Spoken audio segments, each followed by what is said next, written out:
আইয়ুব ব্যথায় কাতরে উঠলেন, চিৎকার করে বলছেন, আল্লাহ তাআলা, শরীরে এক টুকরা গোশত নাই, চামড়াও নাই, হাড্ডি পর্যন্ত পোকায় মুখ দিয়েছে, বড় শক্ত করে কামড় দেয়, শরীরে গোশত পায় না, এই জন্য বড় শক্ত করে কামড় দেয়, ব্যথা হয়।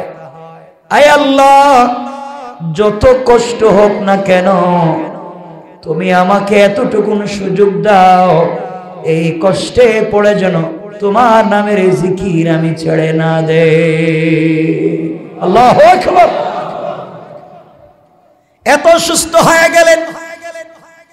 আপনারা সকলেই জানেন সেই আইয়ুবকে এক পর্যায়ে এলাকার মানুষ মিলে, প্রতিবেশী মিলে, আত্মীয় স্বজন মিলে, সবাই মিলে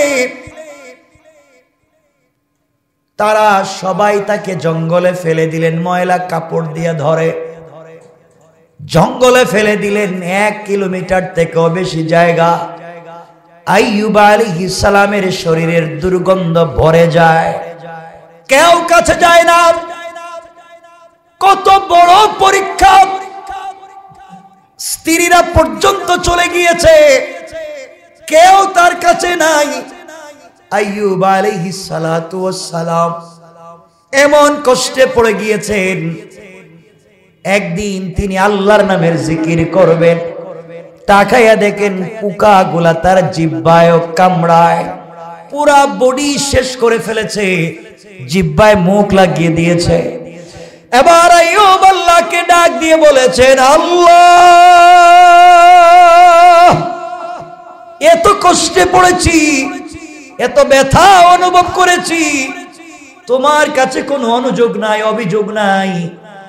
আয় আল্লাহ তাআলা, এই মুহূর্তে দেখতেছি পোকাগুলা আমার জিহ্বায় কামড় দেয়, আল্লাহ পুরা বডি খেয়ে ফেলেছে, আমার কষ্ট লাগে না।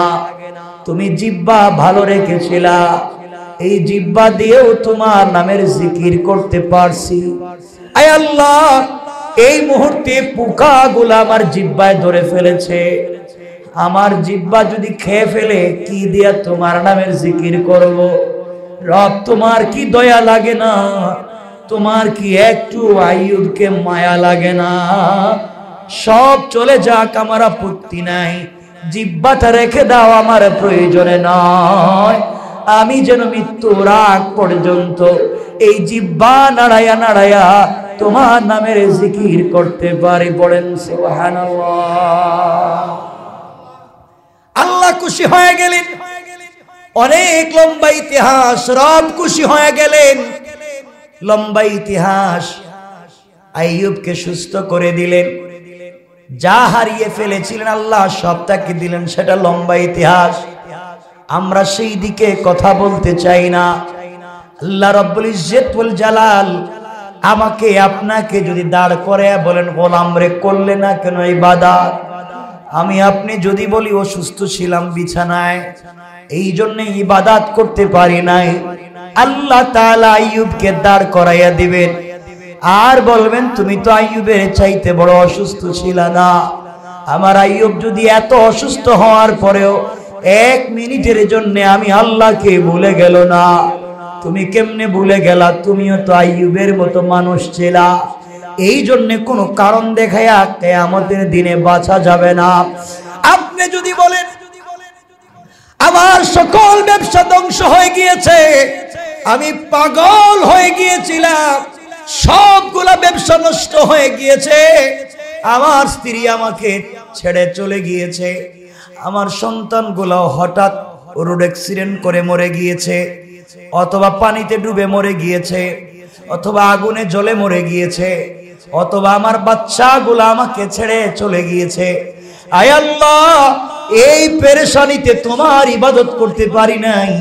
আল্লাহ আইয়ুবকে আবার দাঁড় করাবেন আর বলবেন, শোনো রে মানুষেরা, আমার আইয়ুব যখন অসুস্থ হয়ে গেল, তার সকল স্ত্রীরা তাকে ছেড়ে চলে গেল, কেউ কাছে যায় না।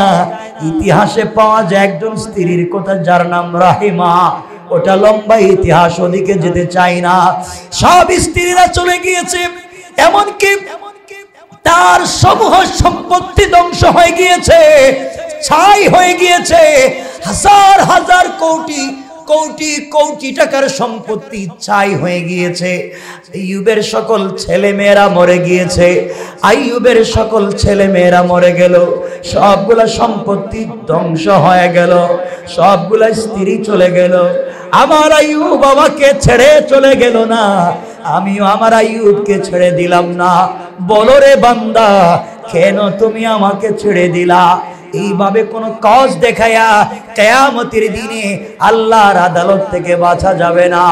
এই জন্য দুই হাত জোড় করে বলছি মুসলমানেরা, আল্লাহর আদালতে কোন কাজ দেখায়া কোন কারণ দেখায়া বাঁচা যাবে না। একমাত্র কেবলমাত্র যদি আল্লাহর কদমে পড়ে যায়, আল্লাহকে সন্তুষ্ট করতে পারি, আল্লাহর ভালোবাসা নিয়ে যেতে পারি। গোটা দুনিয়া যদি আমার বিরুদ্ধে চলে যায়, পুরা সৃষ্টিও যদি আমার বিরুদ্ধে চলে যায়, কেউ যদি আমাকে পছন্দ না করে, সবাই যদি আমাকে দূর দূর করে তাড়িয়ে দেয়, আর আল্লাহ তাআলা যদি আমাকে তার কলিজা দিয়ে ভালোবাসে, হেদায়েতের পথে পরিচালিত করে দেয়, আল্লাহ বলছেন গোলাম রে, আমি আল্লাহ কথা দিলাম। এরপরে আয়াতে বলছেন লাহুম দারুস সালামি ইনদা রাব্বিহিম ওয়া হুয়া ওয়ালিয়ুহুম বিমা কানু ইয়ামালুন। আল্লাহ রাব্বুল ইজ্জত ওয়াল জালাল বলেছেন, গোলাম রে, তুমি যদি আমার পথে চলতে পারো, আমাকে ভালোবাসতে পারো, সবাই ছেড়ে দিতে পারে, তুমি যেভাবে আমাকে এই দুনিয়ায় ছেড়ে দেও না, কিয়ামতের দিনও আমি তোমাকে ছেড়ে দেব না। দুনিয়ায় সবাই যদি তোমাকে ছেড়ে দেয়, আঘাত করে কষ্ট দেয়, একমাত্র আমাকে যদি সন্তুষ্ট করতে পারো, কিয়ামতের দিনে পুরা সৃষ্টির সামনে আমি আল্লাহ তোমার নাম ধরে দাঁড় করাইয়া, আমি রাসূলে পাকের নিজ হাতে হাউজে কাউসারের পানি পান করাইয়া, আমার আরশে আজিমের ছায়ার নিচে জায়গা দিয়া, বিনা হিসাবে তোমার জন্যে আমার তৈরি দারুস সালাম রেখে দিলাম। আল্লাহু আকবার, জোরে পড়ো। মনে রাখবেন, দুনিয়ার জমিনে চলার পথে আল্লাহর রাসূলকে কম মানুষ গালি দেয় নাই, কম মানুষ গালি দেয় নাই। রাসূল দ্বীনের দাওয়াত দিয়েছেন, মানুষ কি না করেছে। নামাজের সেজদায় গিয়েছেন, নাড়ি বুড়ি মাথায় ফেলে দিয়েছে। দ্বীনের দাওয়াতে গিয়েছেন, আবু জেহেলের মতো কুচক্রী লোক রাস্তায় গর্ত করে রেখে দিয়েছে। তায়েফে গিয়েছেন, মানুষ পাগল পাগল বলে আঘাত করেছে, পুরাটা বডিকে বসন্তর দাগের মতো দাগ বানিয়ে দিয়েছে। দ্বীনের দাওয়াত দিয়েছেন, মাথায় লোহার কড়া ঢুকিয়েছে। দ্বীনের দাওয়াত দিয়েছেন, দাঁত ভেঙে ফেলে দিয়েছে। এরপরে আল্লাহকে বলেছেন, আল্লাহ সব যদি ভেঙে যায়, কষ্ট যদি আরো পাই, রক্ত যদি আরো চলে যায়, আমি কিন্তু তোমাকে খুশি করতে চাই। আমার জীবন যৌবন জান মাল দিয়ে তোমাকে খুশি করতে চাই। আল্লাহ বললেন, বন্ধুরে, আমি শুধু খুশি হয়েছি তা না, আমি আল্লাহ তোমাকে আমার হাবিব কলিজার টুকরা বন্ধু বানিয়ে ফেলেছি। আল্লাহু আকবার। এই জন্য কে আমাকে গালি দিয়েছে, কে আমাকে আঘাত করেছে, এই কথা বলে শুধু সরে গেলেই চলবে না। বেঁচে থাকলে দ্বীনের দাওয়াত দেওয়া লাগবে। যেখানে যে অবস্থায় থাকেন, দ্বীনের দাওয়াত দেওয়া লাগবে। আমার বন্ধুগণ, আপনি বললেন আমার স্ত্রী আমারে জ্বালায়, আমার স্ত্রী আমারে পিডায়। কে পিডায়? বউ। এটা বাংলাদেশে নাই? আরে পিডায় বাইর করে দে। আমিও তো সাক্ষী আছি, অনেকের নাম তো বলতেছি না, আমি সাক্ষী আছি বলতেছি। বিচার তো আমার কাছেও আসে, মাঝে মাঝে দেখতে দিতে হয়। বউ পিডায় বাইর করে দেয়। এই জন্য আপনি যদি বলেন আল্লাহ তাআলা ইবাদত ঠিক মতো করতে পারে না, স্ত্রী পিডাইছে, আল্লাহ রাব্বুল ইজ্জত ওয়াল জালাল তোমার জায়গায় হযরত লূত আলাইহিস সালামকে দাঁড় করাইয়া দিবেন। লূত আলাইহিস সালাম দ্বীনের সব কাজ করলেন, স্ত্রীর বিরোধিতা করত, এমনকি তিনি এই পথে গেলে বউ এই পথে যাইতো। নাউজুবিল্লাহ বললেন না? আল্লাহ তাআলা লূতকে ডাক দিয়ে বলবেন, লূত বলো না, স্ত্রী এত জ্বালাতন করার পরেও কি তুমি দ্বীন ছেড়ে দিয়েছো? আল্লাহ না না, ছেড়ে দেই নাই। আপনি বলবেন, আল্লাহ তাআলা আমার সন্তান ভুল পথে চলে গিয়েছিল, এই সন্তানের টেনশনে ইবাদত করতে পারি নাই। আল্লাহ আপনার জায়গায় নূহ আলাইহিস সালামকে দাঁড় করাইয়া দিবেন। নূহ আলাইহিস সালামের মতো পয়গম্বরের ছেলেও ভুল পথে চলে গিয়েছিল, বহু চেষ্টা করেও আনতে পারেন নাই। আল্লাহ বলে দিয়েছেন, নিজেকে বাঁচাও, আগে নিজেকে বাঁচাও। ও আনফুসাকুম, নিজেকে বাঁচানো ফরজ। ও আহলিকুম, পরিবার পরিজন আত্মীয় স্বজনকে বাঁচাবার চেষ্টা করা ফরজ। কথা বুঝছেন নি? নিজেকে বাঁচানো আর অন্যকে বাঁচানো ফরজ নয়, নিজেকে বাঁচানো ফরজ, পরিবারকে বাঁচানো ফরজ নয়, বাঁচাবার চেষ্টা করা ফরজ। এই জন্য মনে রাখবেন, চলার পথে সন্তুষ্ট করতে হবে কারে? সবাই বলছেন না কাকে? আওয়াজ করে বলেন কাকে? আমরা তো শুধু আমি যদি বসকে খুশি করতে পারি তাহলে হয়তো প্রমোশন হবে, লিডারকে যদি খুশি করতে পারি এলাকার দায়িত্ব দিবে, এই তো। আপনারা কি বিশ্বাস হচ্ছে না আমার কথা? বিশ্বাস হচ্ছে না? এই তো আমরা আছি দুনিয়ার মানুষকে খুশি করতে ব্যস্ত। দুনিয়া দুনিয়া দুনিয়া দুনিয়া, মানে রাখবেন, চক্ষু বন্ধ করে দেখেন কিছু নাই। আপনি চিন্তা করতেছেন না, এই দুনিয়ার কত বড় বড় পায়লোয়ান, কত বড় বড় ক্ষমতাওয়ালা, মাটিতে যার এক একটা গর্জনে পুরো দুনিয়া কাঁপত, যার আঙ্গুল হেলনে, এদিকে আঙ্গুল ইশারা করলে মানুষের জবাই হয়ে যেত, এদিকে ইশারা করলে ফাঁসি হয়ে যেত। সে আজকে কবরে শুয়ে আছে, তার কবরের উপরে কুত্তা বিলাই প্রস্রাব করে, সে কিছুই করতে পারে না। কথা বলছেন না কেন? আমার আপনার অবস্থা তাই হতে পারে। পারে কি পারে না? বিশ্বাস হচ্ছে না? পারে কি পারে না? মনে রাখবেন, কবর কবর কারো জন্য হতে পারে আগুনের বিছানা, আর কারো জন্য হতে পারে ফুল বিছানা। এজন্য আমরা চাই এই কবরকে আগুনের বিছানা বানাতে, ফুল বিছানা বানাতে। সবাই বলতে হবে, সবাই বলেন কিসের বিছানা? তাহলে ওজনে কম দিব, বললেন না? ওজনে কম দিব, কাউকে ডেট ওভার ঔষধ দিব, ডেট ওভার জিনিসের উপরে আবার নিজের হাতে ডেট লাগাই দিব। এটা করে কে? সবই তো না করে কে? ডেট ওভার জিনিস নিজের হাতে ডেট লাগাই আবার খাওয়াচ্ছে, এগুলা নাই? সব না, করে কে এগুলা? আল্লাহ আমাদেরকে হেফাজত করে, পড়ে না আমিন। আপনি ওভার ডেট জিনিসকে ডেট লাগাইয়া বিক্রি করে তাহাজ্জুদ পড়ে কান্না করে লাভ নাই। মনে রাখবেন, আল্লাহকে ওয়াস্তে বলছি, পাবলিককে ঠকিয়ে 1000 বার সাজদা করে লাভ নাই, কবুল হবে না। আপনি মনে রাখবেন, 1000 কোটি টাকা আল্লাহর রাস্তায় দান করার চাইতে 1 টাকা ঋণ পরিশোধ করা 1000 গুণ বেশি সওয়াব। আমি ঠিক জেনে বলতেছি, সুবহানাল্লাহ কোন, আল্লাহু আকবার কোন। এজন্য আমাদের কাজ কি? শুধু পাবলিককে দেখাইয়া দান করব, আর নিজের উপরে মানুষের ঋণ আছে এটা দিতে নাই। আমরা ঋণ দেই না, আমরা পাবলিককে দেখাইয়া দিতে রাজি। এজন্য আমরা সবাই ঋণী, কোনো না কোনো ভাবে, কারো না কারো কাছে আমরা ঋণী।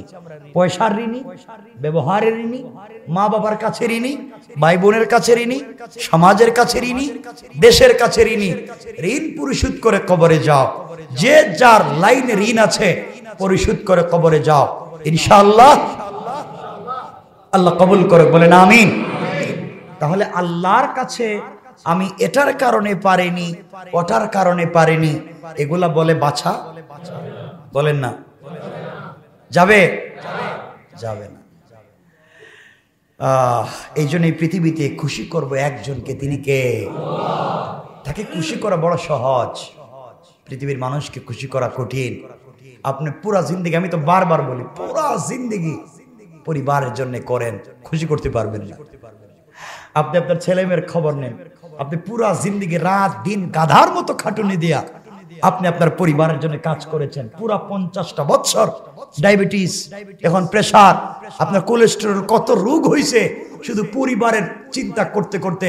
একটা বাড়ির দরকার, একটা ভালো গাড়ির দরকার, একটা ভালো থাকবার জায়গার দরকার, বাচ্চাদের ভালো স্কুলের দরকার, স্ত্রীকে খুশি রাখা দরকার, মা বাপকে খুশি রাখা দরকার।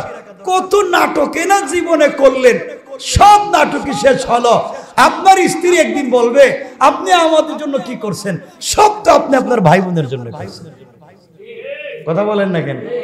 ভাই বোন বলবে আপনি আমাদের জন্য কি করছেন, জিন্দগিতে যা করছেন সব আপনার ছেলে মেয়ের জন্য করছেন। ঠিক কিনা বলেন? আপনার এদিকেও নাই, আপনার এদিকেও নাই, শুধু দিলেন আর দিলেন, শুধু কথা রাখলেনই আপনি। কেউ আপনার কথা রাখলো না, কেউ আপনার কথা রাখবেও না। আপনি মনে রাখলেন একদিন বড় হয়ে আপনি আজকে যার জন্য কষ্ট করলেন, সন্তান বড় হয়ে দেখবেন হয়তো তার বন্ধু বান্ধব নিয়ে, তার পরিবার নিয়ে, তার স্ত্রী নিয়ে, তার সন্তান নিয়ে সে ব্যস্ত, আপনাকে সময় দিচ্ছে না। এই যে কয়েকদিন আগে, আমি নাম বলবো না, এটা রিপোর্ট দেখলাম এবং একটা টেলিফোন কল শুনলাম। এই যে কয়েকদিন আগে একজন ব্যাংকের বড় অফিসার রিটায়ার্ড করেছেন, রিটায়ারমেন্টে যাওয়ার পরে তার সবগুলো সম্পত্তি ছেলে মেয়ের নামে উল করেছিল। সব ছেলে মেয়েরা ওনাকে বৃদ্ধাশ্রমে রেখে দিয়েছে। উনি সাকারাত হচ্ছে, ওনার সাকারাত হচ্ছে।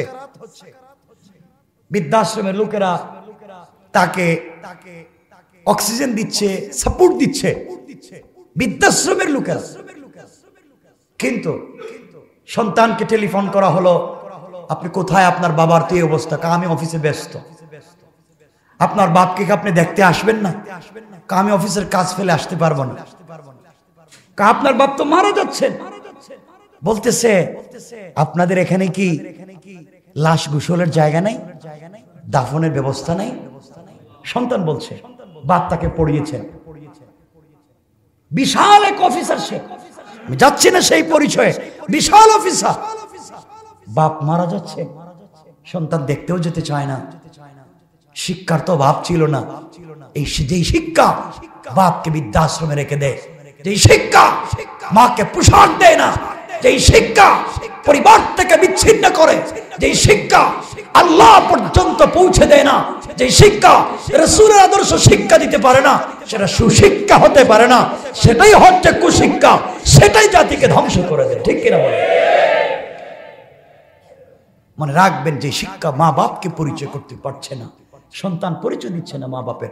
আপনারা জানেন, আপনি আমার ভাই আশরাফ ভাইও জানেন, এই গেল 2-1 বছর আগে এই এখানে এই ময়লা যেখানে ফেলে রাখে, এখানে একজন মহিলাকে ফজরের পরে ব্যাগের মধ্যে, একজন বৃদ্ধা ব্যাগের মধ্যে ফেলে রেখে গেছে তার সন্তানের। রেখে মাকে নিতে চায় না, মাকে সন্তানেরা নিতে চায় না, বাপকে নিতে চায় না। অথচ মা বাপ সব করলো, এই পৃথিবীর আলো বাতাস দেখালো, আজ মা বাপ তোমার কাছে বোঝা হয়ে গেল, তাদেরকে দেখতে পারো না। মনে রাখবে একদিন তোমারও আসবে, সেম কন্ডিশন তোমার হবে, তুমি কাউকে খুঁজে পাবা না। আল্লাহকে ওয়াস্তে এই জন্য যার যতটুকু যেখানে হক, তার হক তাকে পৌঁছে দাও। মা বাপকে ভালোবাসো, স্ত্রীকে ভালোবাসো, সন্তানকে ভালোবাসো। এখন অর্থ হলো কেমনে ভালোবাসবো? মাকে মায়ের মতো, বাপকে বাপের মতো, স্ত্রীকে স্ত্রীর মতো, সন্তানদেরকে সন্তানের মতো, যে যার মতো প্রাপ্য তাকে তার মতো ভালোবাসা দিন, সুসন্তান হিসেবে গড়ে তুলুন। আল্লাহকে, আল্লাহর দাসত্ব গোলামি শিক্ষা দিন। এই সন্তান আর যেই হোক আপনার জন্য দোয়া করবে না, আপনার জাহান্নামের কারণ হবে না। বৃদ্ধ বয়সে আপনার খেয়ে, আপনার থেকে, আপনার টাকায় বানানো বাড়িতে ঘুমিয়ে, আপনার অফিসের চেয়ারে বসে আপনাকে সন্তান বৃদ্ধাশ্রমে দিবে না। ঠিক কিনা বলেন? এগুলো হচ্ছে কি হচ্ছে না? এখন কথা বলেন, হচ্ছে কি হচ্ছে না? হচ্ছে। মানুষ, আমরা যত উন্নত সোসাইটি আমরা চিন্তা করতেছি আর বলতেছি, দেখেন না উন্নত সোসাইটির অবস্থা, দেখেন না পৃথিবীর জান্নাত খ্যাত দেশগুলোর অবস্থা, যেখানে ফ্যামিলি বন্ডিং নাই, মা বাবার সঙ্গে সন্তানের পরিচয় নাই, যে যার মতো করে চলছে, আল্লাহকে চিনতে পারতেছে না, রাসূলের আদর্শ শিখতে পারতেছে না, যে যার মতো করে চলছে। কিয়ামতের দিন জবাব দিতে হবে। মানে রাখবেন, সন্তান জন্ম দিলেই শুধু হয় না, সন্তান জন্ম দিলেই পিতা হওয়া যায় না। সন্তান সব প্রাণীরই জন্ম দেয়, কুকুরও সন্তান জন্ম দেয়, মানুষও সন্তান জন্ম দেয়। সন্তান জন্ম দিলেই পিতা হওয়া যায় না যতক্ষণ পর্যন্ত সন্তানকে সুশিক্ষা না দিবেন। ঠিক আছে তো ইনশাআল্লাহ? বলেন না ইনশাআল্লাহ? এজন্য কিয়ামতের দিন কোন কজ দেখিয়ে কাজ হবে হবে? আপনি অসুস্থ, আপনি ইবাদত করতে পারেন নাই, রুকু ঠিক মতো করতে পারলেন না, আল্লাহর নামের জিকির করতে পারলেন না, কি মনে করছেন আমি আপনি বাঁচতে পারবো? আপনি বলছেন না কেন? কত বাঁচতে পারবো? বাঁচতে পারবো। এই পৃথিবীতে আমার সম্পদ বেশি, আমার অনেক দৌড়াদৌড়ি থাকে, আমার কাজ কাম থাকে, অফিস আদালত থাকে, এজন্য আমি সময় দিতে পারিনি, ইবাদত করতে পারিনি। এই কথা বলে বাঁচা যাবে? বাঁচা যাবে? আপনি কিয়ামতের দিন বলবেন যে আমি তো পারলাম না, মানুষ আমাকে কষ্ট দেয়, গালি দেয়, জন্য দিনের দাওয়াত দিতে পারি নাই। রাস্তায় বাইরে হইলে মানুষ আমারে কালিমার কথা বললাম, কালিমাটা পড়ো, নামাজে আসো, হালাল খাও, হারাম খাইও না, এ কথা বলে মানুষ আমাকে গালি দেয়। গান বাজনা কইরো না, শয়তানি নাফরমানি কইরো না। আজকালকে দেখেন না যে অনেক ডে উদযাপন করি আমরা, দিন উদযাপন করি, আর কত মানুষের কুল খালি হয়ে যায়। কিছুদিন আগে শুনলেন একদিন উদযাপন, এক রাত উদযাপন করতে গিয়ে 31st নাইট কুলের বাচ্চা পর্যন্ত ভয়ে চিৎকার করে মরে গিয়েছে। শুনেননি আপনারা এগুলো? হাজার হাজার পাখিরা আওয়াজ শুনে শুনে মরে যায়। আগুন দিয়ে খেলা, এটা কিসের খেলা রে বাপ? আগুন দিয়ে। আল্লাহ আমাদেরকে হেফাজত করুক। সবাই বলেন না আমিন? আমিন তো মসজিদে ঠিকই বলেন, বাইরে গিয়ে তো ঠিকই আবার এই কাজই করেন। আমিন তো মসজিদের আইকেই চলে যান, থাকেন যা মন চায় করেন, আমি আমার কাজ করে যাচ্ছি। বাল্লিগু আন্নি বলো আয়া, আমি কথাগুলো পৌঁছে দিয়ে যাচ্ছি, এটা আমার দায়িত্ব ছিল, আর মানা আপনাদের দায়িত্ব। কিয়ামতের দিন আমি আল্লাহকে বলে দিব, আল্লাহ আমি কিন্তু সব বলছি, আমি কিন্তু খুব সুন্দর করে বুঝে বুঝে বলছি, এরা মানে নাই, উল্টা আমার উপরে রাগ করছে। আমি খুব বলছি তাদেরকে এটা করো না, এটা করো না, এর পথে যাইও না, আমি বলছি, তারা আমার কথা শুনে নাই, আরো রাগ করছে। আমি বলে দিব কিন্তু, কারণ আপনারাও কিয়ামতের দিন যাবেন, আমি কিন্তু যাব, নাকি যাব না? মনে বলে দিব। এজন্য আমাকে কে গালি দিল, আপনাকে কে গালি দিল, এই কথা চিন্তা করে দিনের দাওয়াত বন্ধ করা যাবে? মনে রাখবেন, দুনিয়ার জমিনে চলার পথে আল্লাহ রাসূলকে কম মানুষ গালি দেয় নাই, কম মানুষ গালি দেয় নাই। রাসূল দ্বীনের দাওয়াত দিয়েছেন, মানুষ কি না করেছে। নামাজের সিজদায় গিয়েছেন, নাড়ি বুড়ি মাথায় ফেলে দিয়েছে। দ্বীনের দাওয়াতে গিয়েছেন, আবু জেহেলের মতো কুচক্রী লোক রাস্তায় গর্ত করে রেখে দিয়েছে। তায়েফে গিয়েছেন, মানুষ পাগল পাগল বলে আঘাত করেছে, পুরাটা বডিকে বসন্তর দাগের মতো দাগ বানিয়ে দিয়েছে। দ্বীনের দাওয়াত দিয়েছেন, মাথায় লোহার কড়া ঢুকিয়েছে। দ্বীনের দাওয়াত দিয়েছেন, দাঁত ভেঙে ফেলে দিয়েছে। এরপরেও আল্লাহকে বলেছেন, আল্লাহ সব যদি ভেঙে যায়, কষ্ট যদি আরো পাই, রক্ত যদি আরো চলে যায়, আমি কিন্তু তোমাকে খুশি করতে চাই, আমার জীবন যৌবন জান মাল দিয়ে তোমাকে খুশি করতে চাই। আল্লাহ বললেন, বন্ধুরে আমি শুধু খুশি হয়েছি তা না, আমি আল্লাহ তোমাকে আমার হাবিব কলিজার টুকরা বন্ধু বানিয়ে ফেলেছি। আল্লাহু আকবার। এই জন্য কে আমাকে গালি দিয়েছে, কে আমাকে আঘাত করেছে, এই কথা বলে শুধু সরে গেলেই চলবে না, বেঁচে থাকলে দ্বীনের দাওয়াত দেওয়া লাগবে। যেখানে যে অবস্থায় থাকেন দ্বীনের দাওয়াত দেওয়া লাগবে। আমার বন্ধুগণ, আপনি বললেন আমার স্ত্রী আমারে জ্বালায়, আমার স্ত্রী আমারে পিডায়। কে পিডায়? বউ। এটা বাংলাদেশে নাই? আরে পিডায় বাইর করে দেয়। আমিও তো সাক্ষী আছি, অনেকের নাম তো বলতেছি না, আমি সাক্ষী আছি বলতেছি। বিচার তো আমার কাছেও আসে, মাঝে মাঝে দেখতে দিতে হয়। বউ পিডায় বাইর করে দেয়। এই জন্য আপনি যদি বলেন আল্লাহ তাআলা ইবাদত ঠিক মতো করতে পারে না, স্ত্রী পিড়াইছে, আল্লাহ রব্বুল ইজ্জত ওয়াল জালাল তোমার জায়গায় হযরত লূত আলাইহিস সালামকে দাঁড় করাইয়া দিবেন। লূত আলাইহিস সালাম দ্বীনের সব কাজ করলেন, স্ত্রীর বিরোধিতা করত, এমন কি তিনি এই পথে গেলে বউ এই পথে যাইতো। নাউজুবিল্লাহ বললেন না? আল্লাহ তাআলা লূতকে ডাক দিয়ে বলবেন, লূত বলো না, স্ত্রী এত জ্বালাতন করার পরেও কি তুমি দ্বীন ছেড়ে দিয়েছো? আল্লাহ না ছেড়ে দেই নাই। আপনি বলবেন আল্লাহ তাআলা আমার সন্তান ভুল পথে চলে গিয়েছিল, এই সন্তানের টেনশনে ইবাদত করতে পারি নাই। আল্লাহ আপনার জায়গায় নূহ আলাইহিস সালামকে দাঁড় করাইয়া দিবেন। নূহ আলাইহিস সালামের মতো পয়গম্বরের ছেলেও ভুল পথে চলে গিয়েছিল, বহু চেষ্টা করেও আনতে পারেন নাই। আল্লাহ বলে দিয়েছেন নিজেকে বাঁচাও, আগে নিজেকে বাঁচাও। ও আনফুসাকুম, নিজেকে বাঁচানো ফরজ। ও আহলিকুম, পরিবার পরিজন আত্মীয় স্বজনকে বাঁচাবার চেষ্টা করা ফরজ। কথা বুঝছেন নি? নিজেকে বাঁচানো আর অন্যকে বাঁচানো ফরজ নয়, নিজেকে বাঁচানো ফরজ, পরিবারকে বাঁচানো ফরজ নয়, বাঁচাবার চেষ্টা করা ফরজ। কথা বুঝ ক্লিয়ার? নিজেকে বাঁচানো না নিজেকে বাঁচাবার চেষ্টা করা, না নিজেকে বাঁচানো?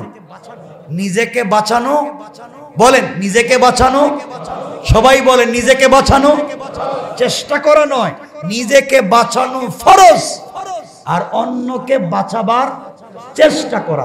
বাঁচানো ফরজ নয়, চেষ্টা করা ফরজ। ইব্রাহিম আলাইহিস সালাম নিজেকে বাঁচানো ফরজ, বাবাকে বাঁচাবার চেষ্টা করা ফরজ। চেষ্টা করেছেন, হয় নাই, দায়িত্ব থেকে বেঁচে গেছেন। লূত আলাইহিস সালাম নিজেকে বাঁচানো ফরজ, স্ত্রীকে চেষ্টা করছেন, কাজ হয় নাই, নিজে বেঁচে গেছেন। নূহ আলাইহিস সালাম নিজেকে বাঁচানো ফরজ, ছেলেকে চেষ্টা করেছেন, কাজ হয় নাই, নিজেকে বাঁচানো ফরজ, অন্যকে বাঁচাবার চেষ্টা করা ফরজ। পরিষ্কার? এজন্য নিজেকে বাঁচানো। কি